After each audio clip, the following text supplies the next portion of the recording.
देखिए सेटअप थोड़ा सा बेहतर हुआ है और अगर आप देखें एफआईएस की बाइंग है 596 करोड़ की और डीआईएस की तो खैर ऑब्वियसली बड़ी बाइंग है 2700 करोड़ की। तो नेट नेट मार्केट में कल कैश आया और अगर आप वो बार देखेंगे, अब आएंगे आपकी स्क्रीन पर, तो फाइनली 2 दिन बाइंग रही है। हालांकि उससे पिछले दिन का तो ऑब्वियसली एक फैक्टर जो था वो ब्लॉक डील का था, कल इतनी ब्लॉक डील्स नहीं थी उस हिसाब से, तो कल के नंबर को थोड़ी सी इंपॉर्टेंस देंगे हम।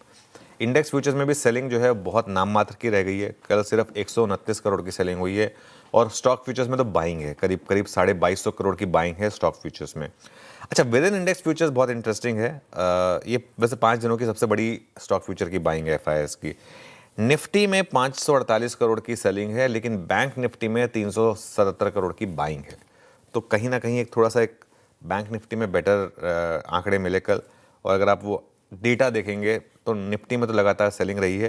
ये 5 दिनों की सबसे बड़ी खरीदारी है बैंक निफ्टी की फ्यूचर्स में। टेबल आएगी आपकी स्क्रीन पर। देखिए बैंक निफ्टी में परसों भी कम सेलिंग हुई थी बजाय निफ्टी के, और कल तो बैंक निफ्टी में बाइंग हुई है और निफ्टी में हल्की सी सेलिंग है।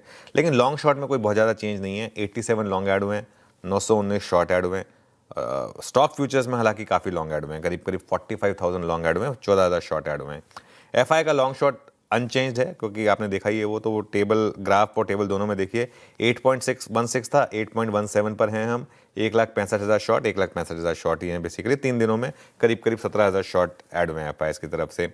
इंडिया वेक्स कल 9.71 पर आया। पुट कॉल रेशो अभी भी 1 के नीचे है, 0.83 वर्सेज 0.77।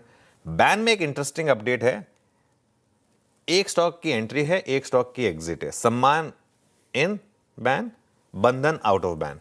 तो सम्मान कैपिटल और दोनों स्टॉक दिखा दीजिएगा साइड बाय साइड। सम्मान कैपिटल और बंधन बैंक, इन दोनों पर नजर रहेगी।